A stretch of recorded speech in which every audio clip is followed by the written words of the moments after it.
Bismillah. Isang magandang kwentong kapupulutan natin ng aral.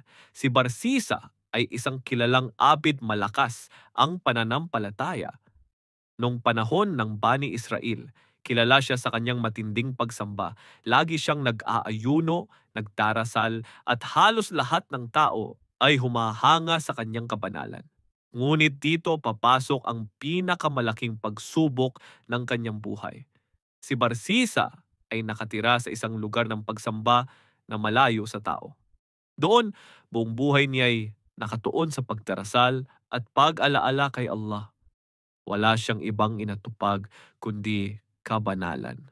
Dahil dito, mataas ang tingin sa kanya ng mga tao sa komunidad. Dumating ang tatlong magkakapatid na lalaki na pupunta sa digmaan. Mayroon silang kapatid na babae na maganda at marangal. Dahil natatakot silang mapahamak ito, naisip nilang ipagkatiwala ito kay Barsisa dahil siya'y kilala bilang pinakamatuwid na tao sa kanilang lugar. Noong una, tumanggi si Barsisa. Ngunit kalaunan, pumayag siya sa pangako na siya'y magbabantay lamang at wala nang iba. Sa simula, iniiwasan niya ito at naglagay ng bahay na hiwalay para sa dalaga. Ngunit dumating si Shaitan at dahan-dahang binubulong kay Barsisa. Mabuti kung kausapin mo siya paminsan-minsan, baka siya'y malungkot.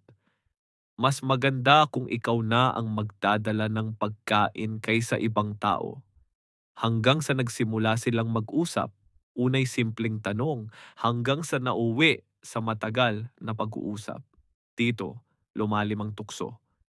Sa kalaunan, si Barsisa ay nahulog sa kasalanan ng zina, adultery kasama ang babae.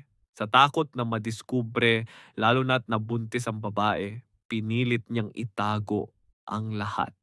Nang dumating ang oras ng panganganak, mas lalo siyang kinabahan na baka mabunyag ang kasalanan niya. Kaya't inudyukan siya ni Shaitan. Napatayin ang babae at ang kanyang anak. Sa huli, ginawa niya ito, pinatay ang babae at ang sanggol at saka ibinaon ang mga katawan.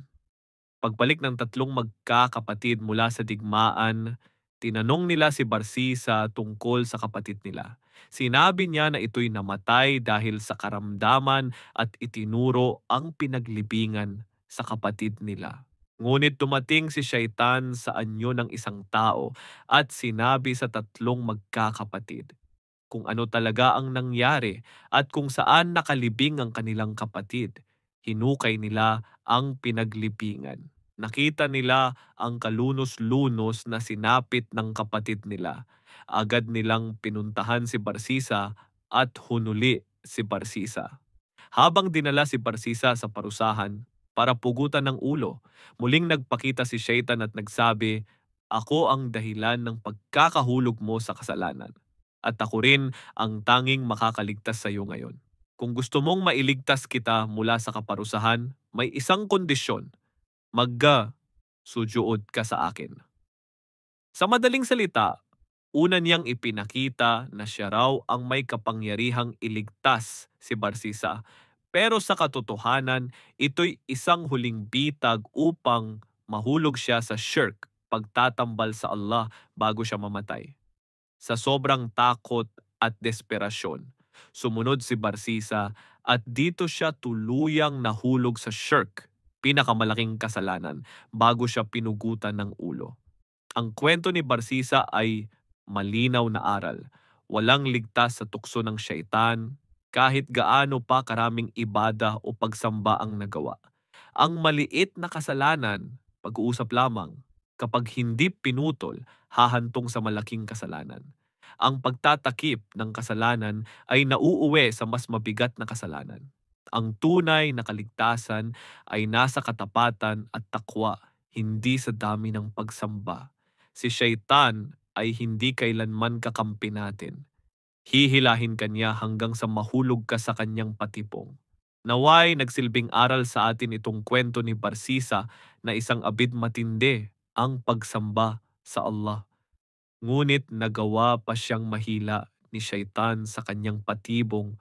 Alam naman natin hindi titigil si Shaitan. Hanggat hindi niya tayo nahuhulog sa kanyang patibong, lagi tayo magpakupkop sa Allah laban sa sinumpang syaitan. Assalamu alaikum warahmatullahi wabarakatuh.